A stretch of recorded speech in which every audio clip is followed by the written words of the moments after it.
We're going to be dealing with deaths abroad today, which is a slightly unusual topic for us. Usually we're dealing with things that are quite fun. Dealing with deaths abroad is not fun. It's one of those areas where you have to act with the utmost sensitivity. Now, Dom and I, when we're giving the webinar, will be, in our usual way, dealing with matters in a way that we hope is fun as well as informative.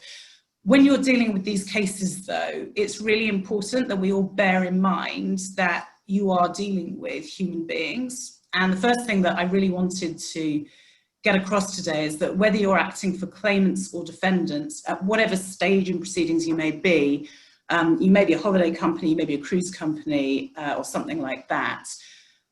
The single piece of feedback that we get from relatives of people who have died abroad is that they wish they'd been better supported by either their holiday company or whatever other English presence there may be with them. We always deal, when we're looking at litigating, with people who are dealing with difficult times of their lives. When you've got someone who's dealing with the death of a loved one, it is the most difficult time in their life, because not only has their support and mainstay been taken from them, they're dealing with that in the context of foreign languages, foreign customs, a very unfamiliar environment. And that makes them very, very vulnerable. And some people, when they're vulnerable, fall apart. Some people, when they're vulnerable, become very aggressive. And one of the things that's really important for us all to bear in mind when we're dealing with deaths abroad is that people deal with grief in different ways. And whether you're supporting that person as a litigant, or whether you're handling that person and trying to provide them with support abroad, or whether you're defending a claim from that person, it is of enormous benefit to you, not just to them, but to you, to come across as being, and indeed to be, understanding and sensitive. And I know this is coming across as something of a lecture, but it is surprising how often people say to us, look, I wouldn't have even gone down this route of litigating if someone had just helped me at the very beginning. And it's a source of constant amazement to me that you find some holiday companies they're very defensive.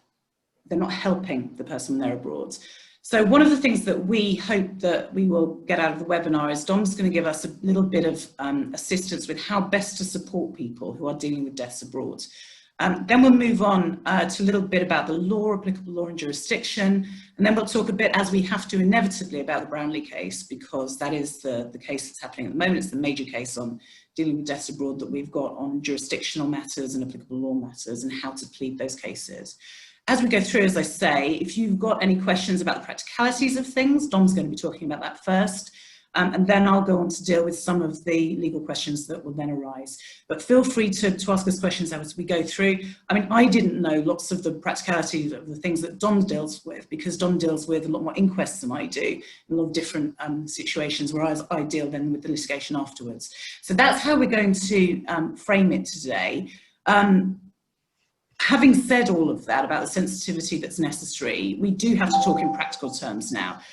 One thing that I just want to say just before Dom kicks off is that it is always, always justified and a good idea to have conferences with the personnel involved. And I don't just mean for claimant solicitors, have a conference with the claimant, although you should be doing that at a really early stage. But if you're acting for defendants, you also need to have a conference with the witnesses. Because we forget sometimes that actually it's not just the person who's lost someone who's traumatized by the death, it's also the people who saw it, may feel responsible for it, and may be on the receiving end of litigation that says they're responsible for it. And those people need support too, not just as a human being, but also so that you get the best out of them in litigation terms. So those are just some overviews that I wanted to express before we start. Dom, I'll hand over to you for the practical aspects. Thanks, Sarah. So one of the big things in these cases, of course, when someone unfortunately passes away abroad, is to establish why that's happened and the facts surrounding that person's death. And there are a number of different tools at your disposal to do that. As you can see on the slide, first would be any local criminal investigation, and indeed of course, any English criminal investigation. But of course, depending whether that's even here or indeed overseas, part of the problem is that criminal investigations take time, and there is no determining factor as to how long that's going to take. It's going to be different in different situations to say whether a criminal investigation is going to take weeks, months, or even years. And so if there is any concern that there is a claim that is arising out of someone's death, then of course what you have to have in your mind is limitation. And it may well be, if you're acting for the estate, for example, that you're going to have to start proceedings early to avoid any issues in respect of limitation. And that also is going to depend on whether your claim is a claim that's a foreign law claim, where, for example, Belgian law applies, or whether English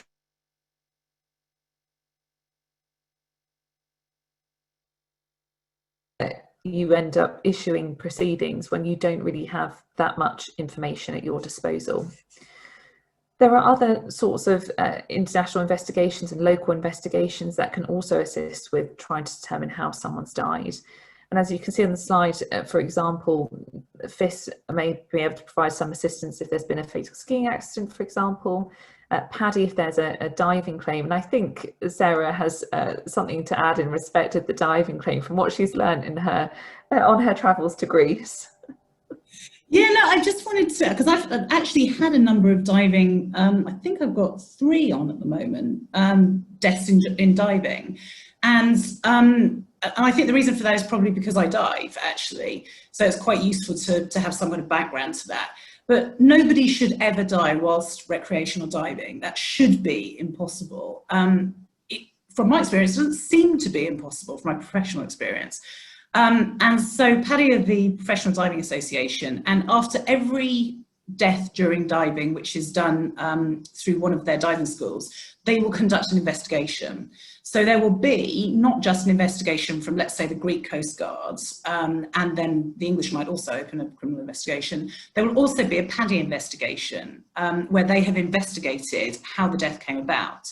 And because they're a specialist association, they know the questions to ask. So, for example, what type of air was the person given? How much air were they given? Size of their tank? How far were they down? Dive computers, they can interpret the data that they get from those.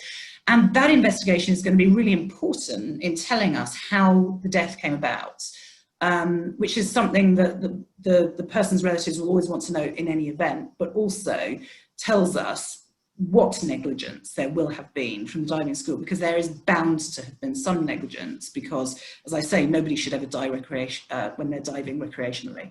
So that investigation is really, really important, and it should be held by the English emanation of Paddy. So Paddy is an American body, but the English emanation deals with European investigations. So it should be held in Bristol. And I'm doing one at the moment where we're in the course of looking at making a freedom of information request, because Paddy are not handing over the investigation. And what I hear from my expert is that that's probably because the investigation came out and said, well, the dive school was at fault for this death.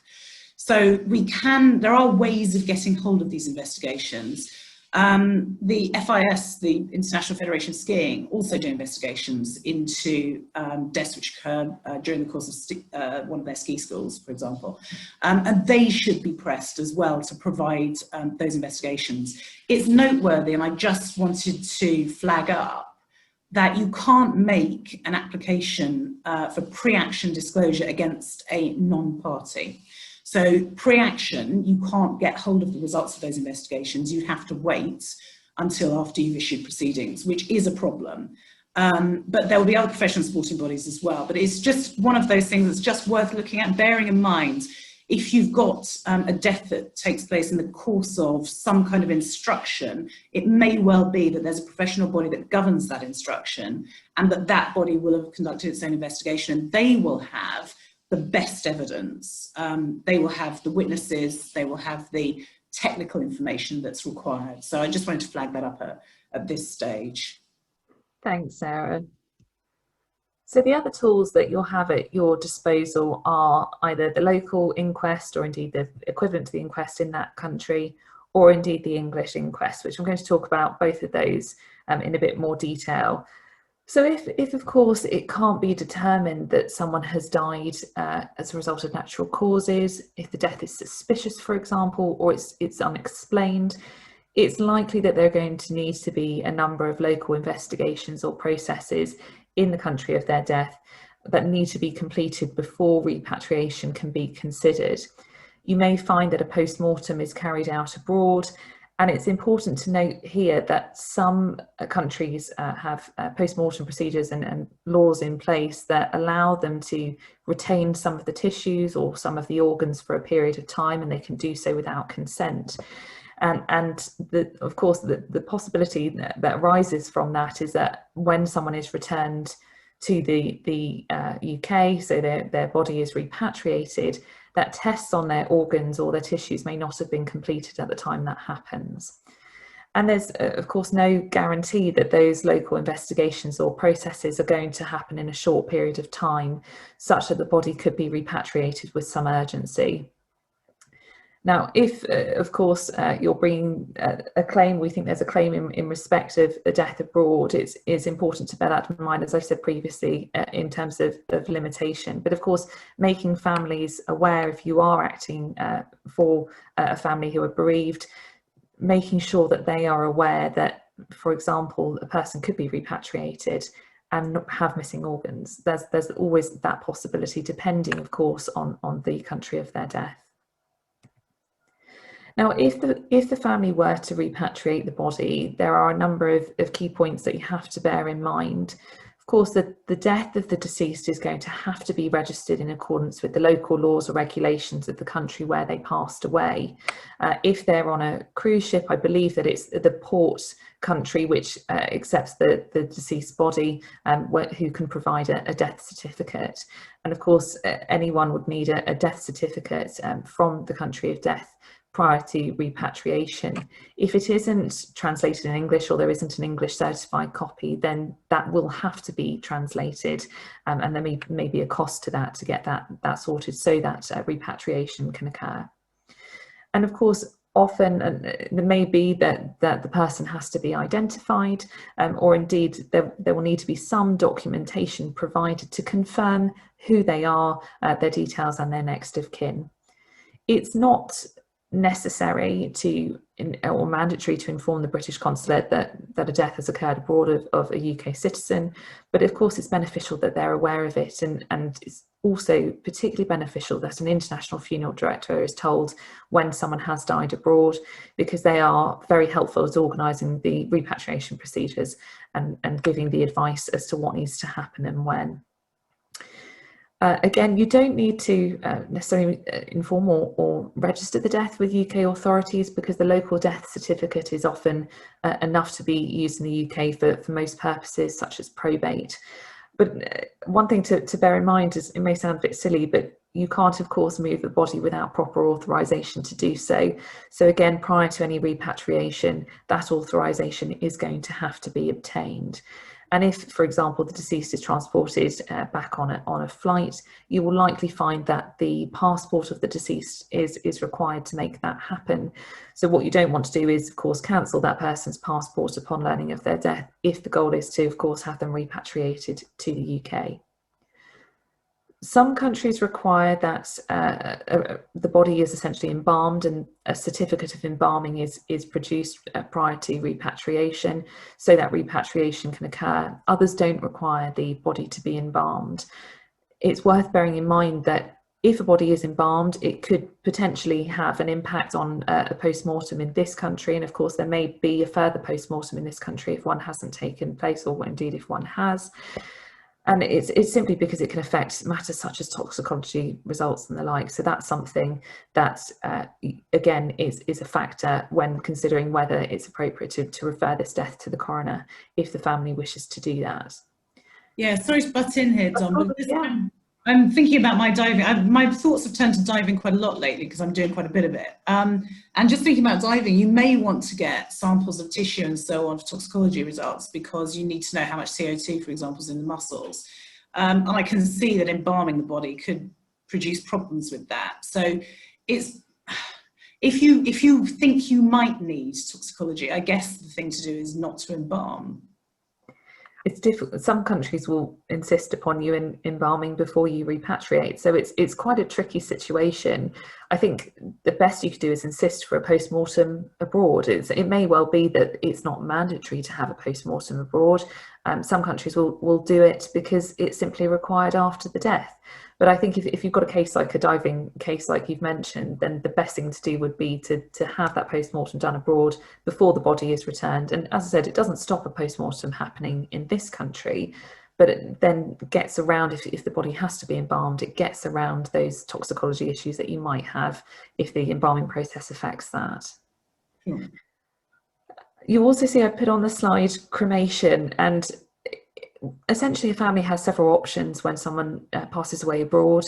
They can either opt for a local burial, they can opt for the person to be cremated abroad, or indeed they can have the body repatriated and buried or cremated here. The difficulty is if an inquest is something that's in mind and the family think that actually they would like to have a coroner in this country essentially investigate the death. If the body is cremated abroad, you're going to have extreme difficulty in ever having an inquest in this country, and that's because there isn't a body. So it's very difficult. The body won't be in the coroner's jurisdiction, as it were, because it's not been repatriated. It's just ashes.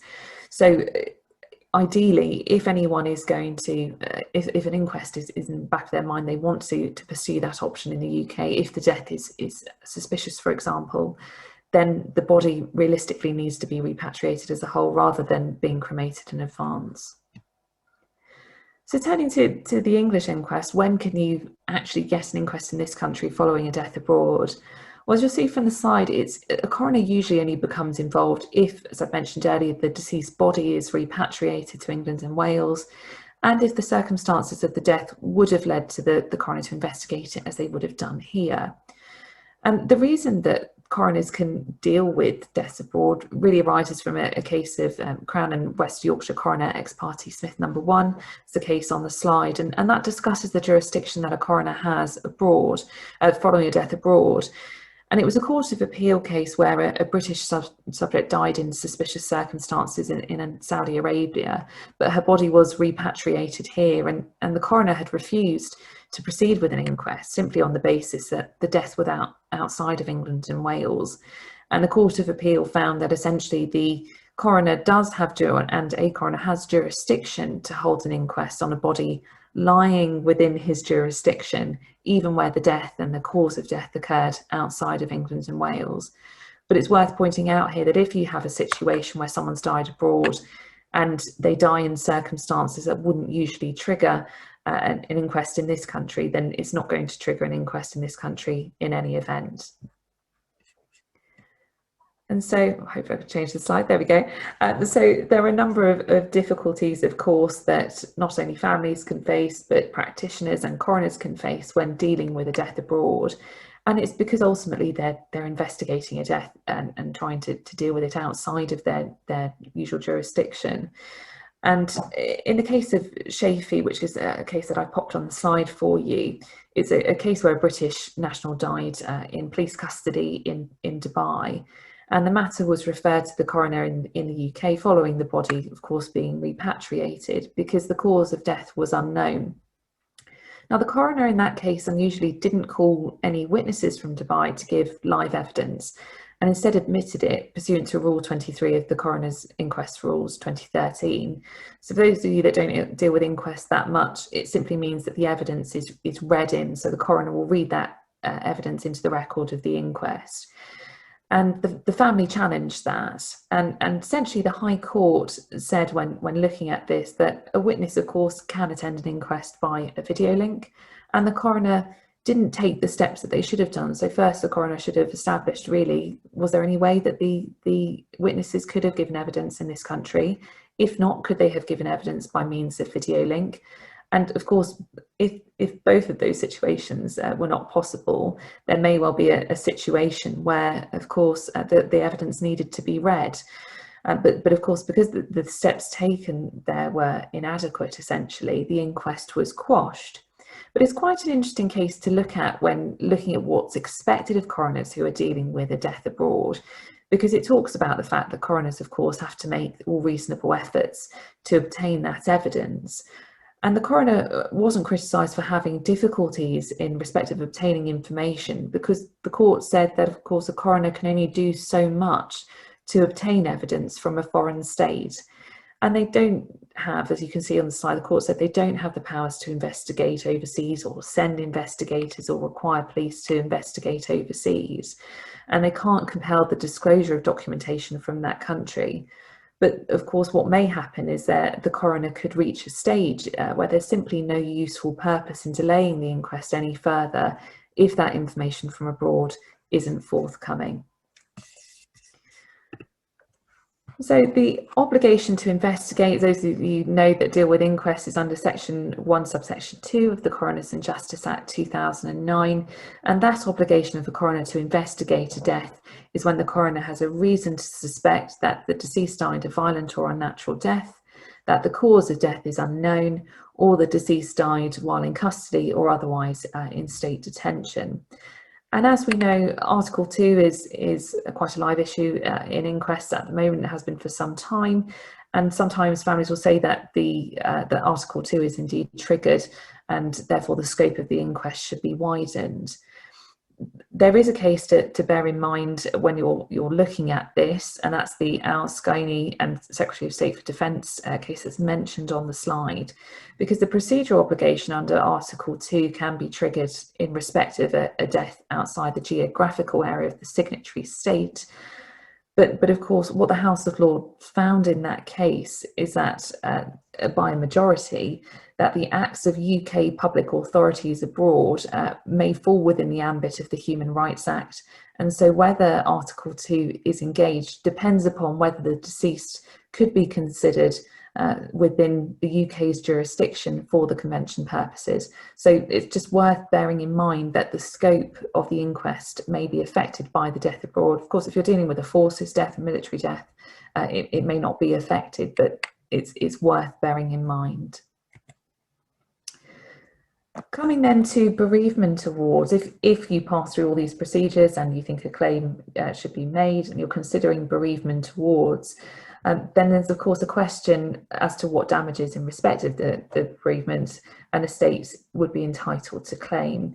And it's really dependent upon whether the claim is governed by English law or by foreign law.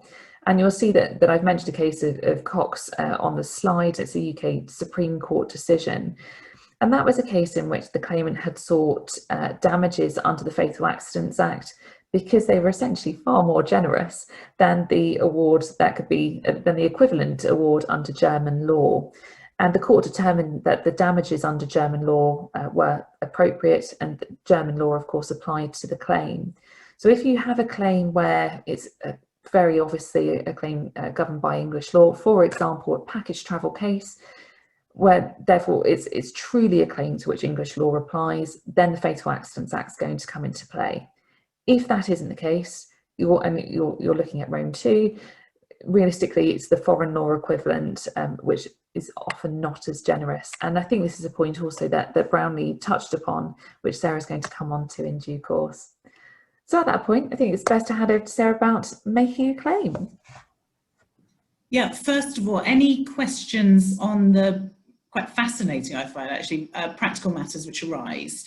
I mean, for example, I had no real sort of understanding of the whole cremation point, which turns out to be quite an important point, because if you, if the loved ones of the deceased cremate the body, then that's going to have knock-on effects.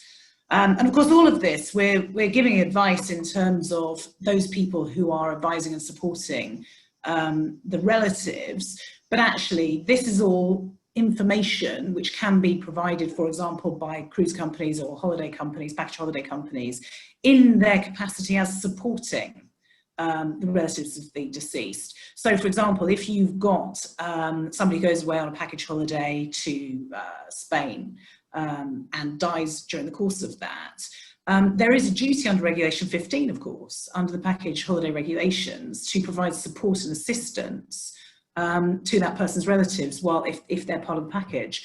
So quite useful, I think, information there that you may just want to consolidate, even if you're not thinking of making a claim on behalf of a claimant, but actually if you're just looking at either defending a claim or supporting people, because they're, as I say, the single biggest complaint you get is that they were unsupported and they were in a foreign country where everyone was speaking foreign language and they couldn't really, in the throes of their death, their bereavement as well, couldn't really understand how the procedure worked. So quite useful information, I think, for everybody. Dom, question for you from Elizabeth Wallace. If a coroner in the UK makes a PFD report, can they send this to an organisation abroad and expect a reply from them, or is that beyond their jurisdiction? It's difficult. It's difficult. They, of course, I can't see why they wouldn't be able to send it to an organisation abroad, because they can reiterate their concerns and the like. But the difficulty, I think, is going to be expecting a reply, because ultimately, if the coroners, of course, they're supposed to reply within a certain period of time when the PFD is made, but the coroner can't compel witnesses from abroad, for example. So I don't see how they're going to. I think they're going to have difficulty compelling an organisation abroad to respond to that prevention of future death report. But I'll have another look into it for you. It's something I think there's going to be some difficulty with, if I'm honest. But I'll have a quick check just to see if I've got that right. For what it's worth, I think that's right. You can make the request, but it's expecting a reply. Is whether it's the reply that's going to be the problem, for sure. Yeah. And then anonymously, has Brexit, I knew we would reach a point where we started to discuss Brexit. I'm fairly surprised about Brexit. Has Brexit had any bearing or made changes to repatriation or repatriation rules? Not as far as I know, but... No, not as far as I'm aware. I can't see why it would, because ultimately it's not going to change the fact that you still have to have, for example, a death certificate to get someone repatriated. Those sorts of rules aren't going to change. And whether someone needs to be embalmed or not, it depends on the country in which they're in. So I don't think it makes any difference, actually. No, I agree. I think it's one of those areas, one of those few areas where Brexit actually hasn't made a difference. We will, of course, come on to questions of jurisdiction. So we'll get our Brexit fix a little bit later on in the webinar. But first of all, applicable law, if there are no other practical questions. Of course, the applicable law is still governed by Rome II. To many of you, this will be a familiar slide, as will the ones that follow, but it is worth bearing in mind that fatal claims are no different from any other for these purposes in relation to applicable law and jurisdiction. So we're still governed by Rome II, as we were before Brexit, and Article 4.1 we have put on the slide for you. So it's going to be presumptively the law of the country where the event arose, so where the death in almost all cases occurred. There are some really interesting questions about where the damage occurs, where you've got someone who is injured in one country and dies in another, or is injured in one country and dies during the course of repatriation. But the damage is direct damage under Rome II, which is something which is different in relation to jurisdiction. So the meaning to be given to damage under Rome II is different to the meaning to be given to the word damage when we're looking at jurisdictional questions, which is something we'll come on to in a minute. Under Rome II, it's direct damage. So it's where the injury occurs, which gives rise to the death. It's that is the important point. There are some quite interesting cases in relation to particularly libel and slander, which relate to direct and indirect damage and damage occurring in more than one jurisdiction at once. But save in the most unusual of cases, it's going to be the place where the injury occurred, which then gives rise to the death. And I think you've all heard me tell my Orison Bridge story, which is that I had a road traffic accident, which occurred on the Orison Bridge, and nobody knew which jurisdiction it was that the injury had occurred in. And in the end, we dealt with it by fudging it, by saying, actually, they're not that different. So we'll just sort of take a midpoint between the two competing applicable laws. Not perhaps a principled approach to take, but it certainly saved money in that case. But there are bound to be cases which arise where this question comes up as to where precisely the damage has occurred. If you look on ships, it will be unless the Athens Convention applies, which of course is a applicable law and jurisdiction regime all of its own.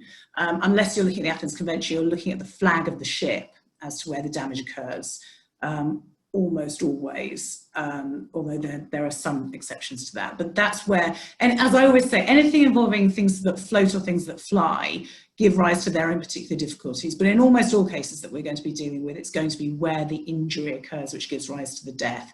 So that's Article 4.1. That's the presumptive position. There are, as always, exceptions. Article 4.2 of Rome 2, where both the person claiming to be liable and the person sustaining damage have their habitual residence in the same country when the damage occurs. So again, the important moment is the time of the injury, which gives rise to the death, and the important question is habitual residence as regards whether or not the claimant and the defendant are habitually resident in the same country at the same time. There's no higher authority as regards the person sustaining damage.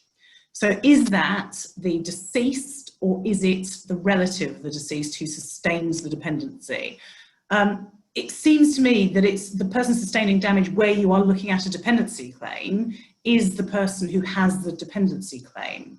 But there is an argument, quite a good argument, that the person sustaining damage is the deceased, and the habitual residence may be different. And that will give rise to sort of exam question type issues about who the relevant person is and where their habitual residence is. But it's not something that's been addressed by the higher courts.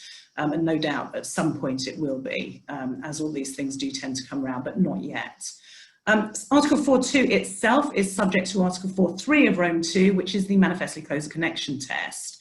So it's clear from all the circumstances that the tort is manifestly more closely connected with some other country. And that can bring you back around to Article 4.1. Let me just pause there. I can see that there's a question.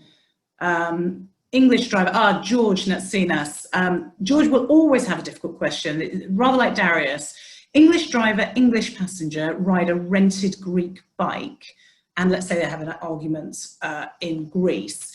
English driver and passenger, both English, so it's going to be Article 4.2 because both the parties are domiciled in the same habitual residence, unless you can say that the tort has a manifestly closer connection with another country. And in this case, that country would be Greece. And the manifestly closer connection would arise as a result of the fact that the accident took place in Greece. That's not going to be enough.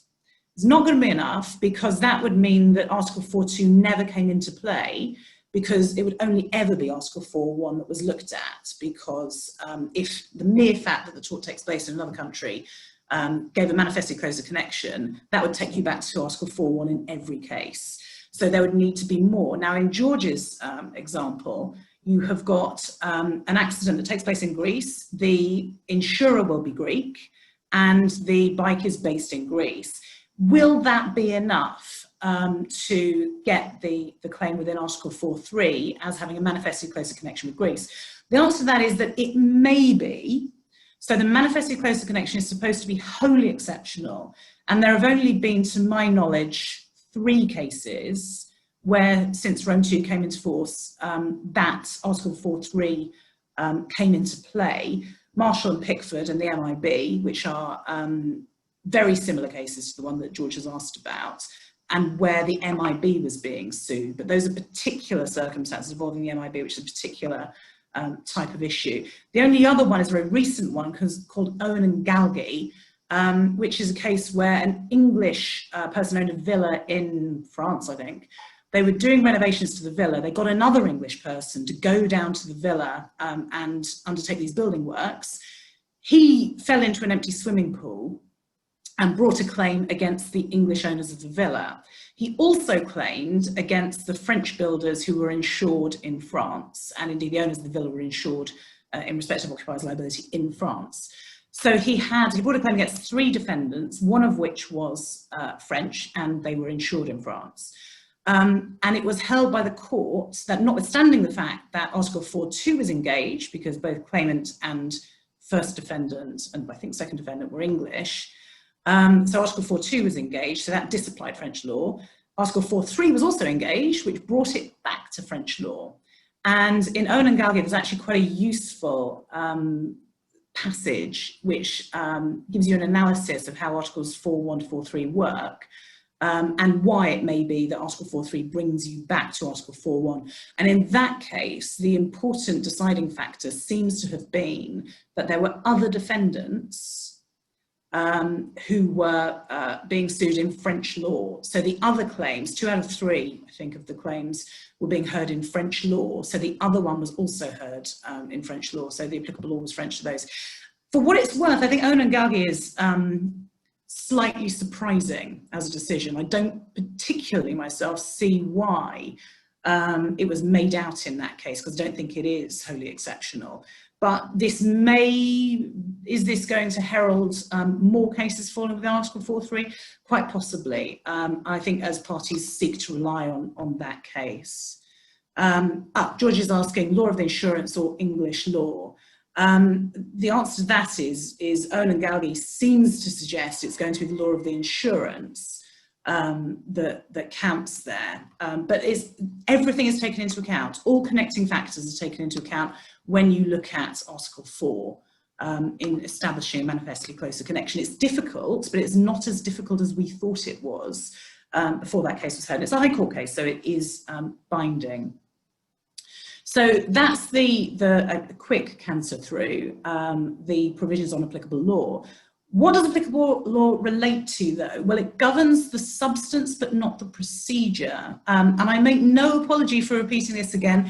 Quite a lot of you have heard me say this, but we are still fighting a battle to get particularly foreign insurers to get their heads around the distinction between substance and procedure in applicable law.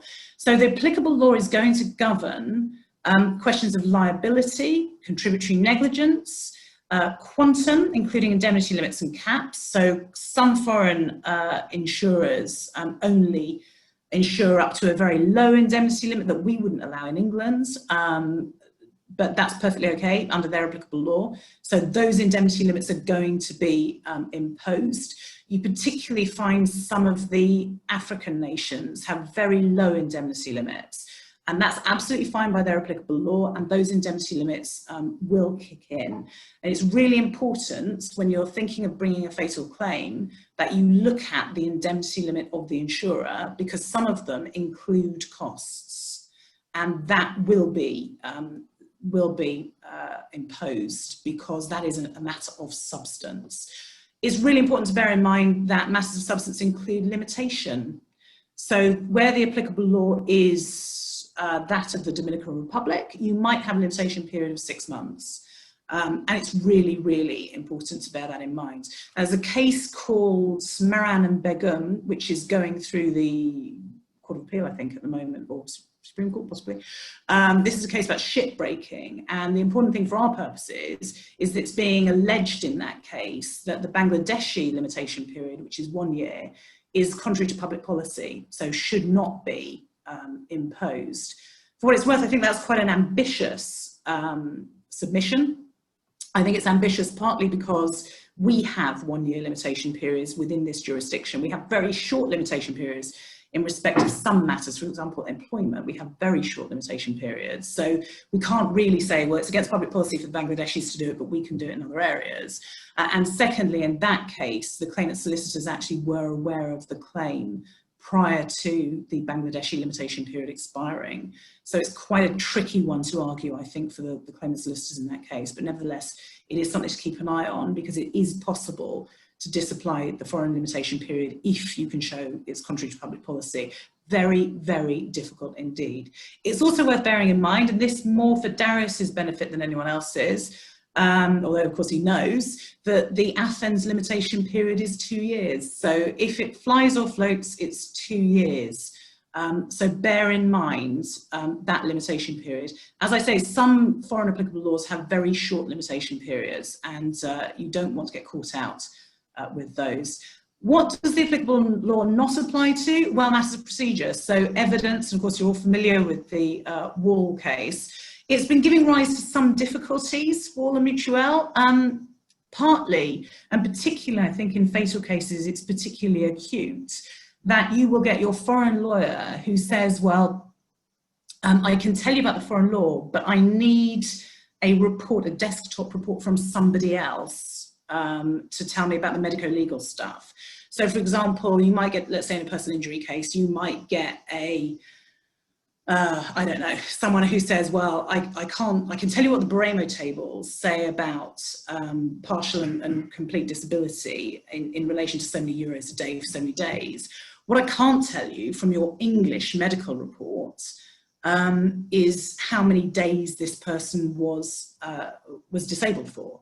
So you've got your English reports, which you're entitled to in English procedure, and you've got your French law report, which you're also entitled to in English procedure, but you can't bridge the gap between, or Spanish it would be in the Bereavement tables, you can't bridge the gap between what your English medic is telling you and what your French or Spanish lawyer is telling you about the tables that they're using. And as matters now stand under Walling Mutual, you are not entitled to bridge that gap with a desktop report from someone who can translate the medical report into something that the French lawyer or Spanish lawyer understands. And that's giving rise to all sorts of problems.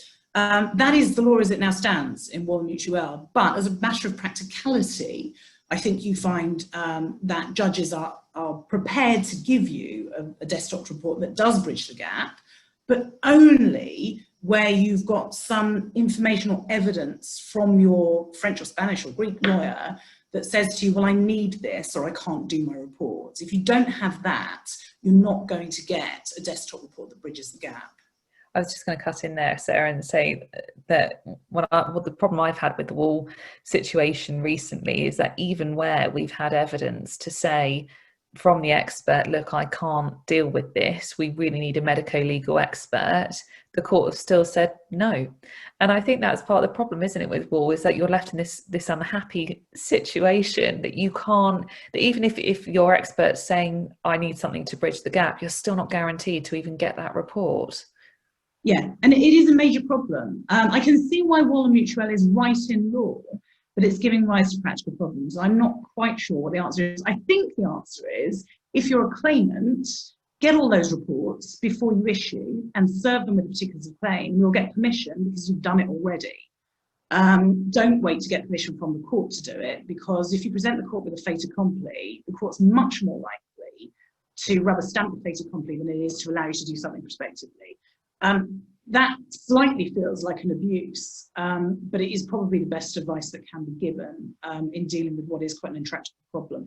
Of course, the other thing that procedure deals with is costs. So, and this is something that I know that foreign parties get very aerated about, because in the English jurisdiction, we allow much, much higher costs than in lots of other jurisdictions. It's going to be interesting to see. This is something that Brexit does affect. It's going to be interesting to see what happens, particularly in the Greek courts, which have a history of not allowing the enforcement of costs even before Brexit. They were allowing the enforcement of our judgments on damages, but they said that our cost judgments were contrary to public policy in Greece. There's a number of cases going through the Greek courts about that at the moment. That's even before Brexit. It seems to me that after Brexit, if you've got a fatal claim, or indeed any claim, which arises and you've got a Greek defendant, you're going to have a real problem with enforcement of costs awards in Greece, because it was bad enough before Brexit. After Brexit, there's just no ability to recognise and enforce those judgments. So that is something that's worth bearing in mind. Now, in relation to jurisdiction, Brexit has affected all of this, and the old recast Brussels rules have now gone, as you know, and we are left with the jurisdictional gateway. So we're left with trying to get permission to serve out, and in order to do that, you've got to show that you come within one of the total contracts, usually gateways, or you've got an anchor defendant. So if you've got an anchor English defendant, you can bring somebody else in from outside if they're a necessary or proper party to the claim. So this, I was talking about the Owen and Galgi case, that French case, which looked as if it had a very solid French nexus to it because the biller was in France and some of the defendants were in France. Actually, the English courts have jurisdiction because you've got an English defendant anchoring those proceedings within England and Wales, and then you can pretty much bring in anyone you like from other jurisdictions. The other way of doing it is to show that damage has been or will be sustained within the English jurisdiction. And there's been an amendment to the CPR since Brownlie was heard at first instance, and indeed all of the Brownlie cases. It used to say that damage has been sustained within the jurisdiction. It's now completely clear that it's either has been or will be sustained within the jurisdiction, and of course your dependency will be ongoing. Your bereavement may well have been sustained within the jurisdiction, and therefore if you've got a fatal claim, it ought to be possible to get through the tort gateway in compliance with the practice direction. So you should be okay with a fatal claim if you've got an English claimant who has suffered bereavement or dependency. So you get through the tort gateway, you know that you can bring your claim through the tort gateway if you've got a fatal claim. You apply for permission to serve the claim form. You must show that the claim can pass through one of the gateways, and you'll find the fatal claim usually. The claimant must believe the claim has a reasonable prospects of success, so there has to be a witness statement to that effect. And the court must be satisfied that it's the proper place in which to bring the claim. So it's forum conveniens, forum non conveniens. And it's for the claimant to show that the courts of England and Wales are the proper place in which to bring the claim. So it's the burden is on the claimant, and they've got to show in relation to the tort gateways that there is plausible evidence that the claim passes through one of the tort gateways. It shouldn't be too difficult in a fatal claim. The thing that you're going to have more difficulty with is in showing that this is the proper place within which to bring the claim if it has a very foreign flavour. But of course, if you've got a fatal claim, almost all of the loss will have been sustained or will be sustained and will be ongoing within this jurisdiction. So you've got quite a good case on forum conveniens because all the witnesses to the dependency claim are going to be here. And it's going to be calculated, albeit under applicable law, but looking at the English, the losses occurring in the English jurisdiction. So it shouldn't be too difficult, but there still must be plausible evidence to show that the claim has a reasonable prospect of success. And that means that when you've got foreign law as the applicable law, you're going to need to show that that foreign law allows for a claim for bereavement or dependency. So before you bring a claim, you're going to want to get a report from a Greek or Egyptian or Spanish lawyer that says to you, yes, it is possible to claim dependency and bereavement within our jurisdiction. Then how do you serve out? Once you've got permission to serve the claim form out, the court will give directions for service. Now, there are a number of ways that you can effect service. You cannot now do it on handling agents for road traffic insurers. That has gone with Recast Brussels and with the case law that's applicable under it. So either you serve via the foreign process section, which is the very safest method of service of all because it's going to be correctly done, or you serve via a method permitted by the law of the country in which proceedings are to be served. Be careful with either of these methods of service. In respect to the foreign process section, they have got a huge backlog. So not only the foreign process section here, but also they then serve proceedings by sending them to the equivalent in whatever foreign nation it is, and they've all got ginormous backlogs as well. And that's been made worse by COVID because they were shut for a number of months last year, and it's been made worse by Brexit because they've had an avalanche of claims issued just before the Brexit deadline, and they are working their way through them, but it does mean you need to be ready to make an application for an extension of the lifetime of the claim form, and that has to be done within the lifetime of the claim form. It's possible to do it afterwards, but it's much, much harder. So if you are serving via the foreign process section, ask them, pick up the phone to them, they're really nice, and ask them how long they think it's going to take. If they think it's going to take more than 6 months, which is how long you have because you're serving abroad, if you think that's going to take more than 6 months, then make an application as soon as you can with the attendance note from the foreign process section or with the letter from the foreign process section saying we're just not going to be able to do it. The courts will be prepared to grant your application for an extension of the lifetime of the claim form, but only if you have made efforts for much of the 6-month period, which is the lifetime of the claim form. If you've done nothing for 5 months and then started translating proceedings for service, the court's not going to be very sympathetic. And the other thing that you need to remember about applying for an extension of the lifetime of the claim form is that because it's done ex parte without any involvement from the other side, you must make all material disclosure, including things that go against you. You really must do that, because if you don't do it, you're going to invalidate your service, because when you do serve on the other side, they're then going to make an application to set that service aside. And one of the grounds for that application is going to be that you didn't make the disclosure that you should have made when you made your application. And not only is that going to be very bad because it means that you haven't served the claim form within the lifetime the claim gets struck out, you're also going to be criticised for failing to disclose things to the court that you should have disclosed. So as always, it's best to be upfront about these things and say, well, I've sent it to the foreign process section. I don't know how long it's going to take, but they think it's going to take more than 6 months. Can I have an extension, please? And the court will give it to you. The other method is a method permitted by the law of the country in which proceedings are to be served. That sounds like an attractive idea. It's often quicker. Be careful with that, though. I think it's Spain where I've had two diametrically opposed advices from agents saying, one of them saying service personally by handing proceedings to the person is the best way of doing it. Another one saying, no, that's completely invalid. You can't do it like that. You need to be really sure that your agent is right when you send them to serve by a method permitted by the law of the country. So if you've got all your ducks in a row, where do you go from there? Now, the case of Brownlie, as everyone knows, I've been pretty critical of how the English legal system has served Lady Brownlie. Just a reminder of the facts before we do anything else. 2010, Serena Brownlie died, and we're now in 2021, and they're a little further forward than they were, but we still don't have any final decision on jurisdiction. So 2010, Ian Brownlie and his daughter were killed in a road traffic accident in Egypt. The accident occurred during the course of an excursion provided by the Egyptian hotel where they were staying at the time. Now, that excursion had been booked by Lady Brownlie over the telephone. So she was in England and the concierge was in Egypt prior to the party's arrival in Egypt. Now, after ducking and weaving, this is what the Supreme Court say, after ducking and weaving on the part of the parent company, eventually it took the Supreme Court cross-examining Howard Palmer for the parent company to discover that actually the correct defendant was FS Cairo, who Lady Brownie had not sued.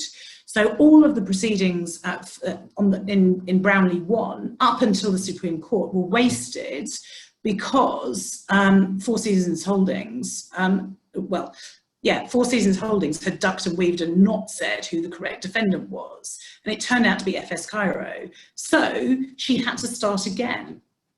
The claim was issued against the Canadian parent company, the holding company, in 2012, and there were claims for fatal accident, dependency and bereavement. Now, it then turned out that Egyptian law was going to apply, so those claims fell away because they're claims made in English law, not in Egyptian law. But in any event, the court gave permission to serve proceedings outside the jurisdiction. This was done on the Canadian company, the holding company. Thereafter, however, although proceedings had been served on the Canadian company, they made an application for declaration. The court didn't have jurisdiction to hear the claim. The application succeeded, failed, and partially succeeded on the Court of Appeal, and everyone appealed to the Supreme Court. And at that point, as I say, it was only then that the Supreme Court cross-examined counsel for the holding company who confessed that actually the wrong defendant had been sued. And that meant that there was no reasonable prospect of success, and therefore the claim had to fall away because there was no reasonable prospect of success. Therefore, service outside the jurisdiction should not have been allowed. But the Supreme Court said, well, because the only reason that she sued the wrong people was that you didn't tell her who the right people were, the Supreme Court gave permission for the correct defendant to be substituted for the incorrect defendant and remitted the case back down to the High Court. They also decided at that point, by a majority and obiter, that the claims did fall within the tort gateway. Now, it's something of a surprise, therefore, that the court gave permission for the claim to be served on the substituted defendant, and the substituted defendant made an application to the High Court to challenge jurisdiction. And they did that in the face of the majority, albeit obiter, decision of the Supreme Court in Brownlie 1, who had said the claims did fall within the tort gateways, but nevertheless, the substituted defendant made an application that the claims did not fall within the tort gateways.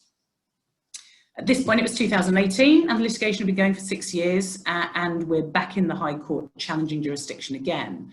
And in 2019, the High Court gave the first instance judgment in relation to jurisdiction, and he held, surprise, surprise, that the claims did pass through the tort gateway. He followed the majority in the Supreme Court in doing so, and there was a good arguable case in relation to them, and that the courts of England and Wales were the proper forum for the claims.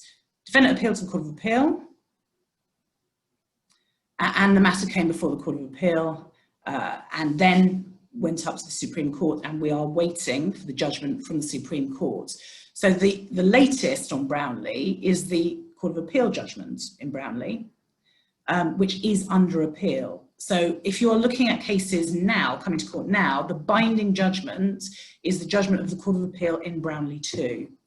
As I say, we're awaiting the judgment of the Supreme Court. We're not sure what's going to happen there, but I suspect actually the Supreme Court in Brownlie 2 is going to follow the Supreme Court in Brownlie 1 and the Court of Appeal in Brownlie 2. So in the Court of Appeal in Brownlie 2, the parties agreed that Egyptian law was the applicable law because of Article 4.1. And as the Supreme Court had held, the claim couldn't be made under the Fatal Accidents Act for dependency or bereavement because that is an English provision. So it had to be made under the equivalent Egyptian provision in relation to dependency. There was a dispute about whether it's for the claimant to plead the relevant provisions of Egyptian law, and the Court of Appeal held that it wasn't. However, they did hold that it was perfectly clear that under Egyptian law, there was a claim for bereavement and dependency. So you don't have to plead it in detail, but you do have to know that there is an ability to claim for dependency and bereavement under your foreign law. The claims for bereavement and dependency did relate to damage sustained within the jurisdiction of England and Wales, because that's where the person suffering the bereavement and dependency was, and therefore passed through the tort gateway. So this followed the Supreme Court majority in Brownlie 1. And therefore, the courts of England and Wales did have jurisdiction over the claims because it was possible for them to go through the tort gateway, and the courts of England and Wales were the appropriate forum within which to hear the claim. So the latest on Brownlie is the Court of Appeal decision, as I say, and what that seems to make clear is that the applicable law is governed by Rome 2, which means that if the applicable law is foreign law, there's not going to be a claim under the Fatal Accidents Act. The English courts will have discretion to accept jurisdiction over claims for bereavement and dependency only where they're recoverable under the applicable law. And they may well accept jurisdiction in those circumstances because the nexus is slightly unusual, Fatal Accidents Act, because the nexus with the person who is suffering the loss, as opposed to the deceased, is very much England. And there's no procedural rule, the provisions of the applicable law must be pleaded. But as I say, you are going to need to show that the applicable law does allow for a claim for bereavement and dependency. And bear in mind too, that although, as Dom says, the English Fatal Accidents Act is more generous on dependency, some other applicable laws are far more generous in relation to bereavement.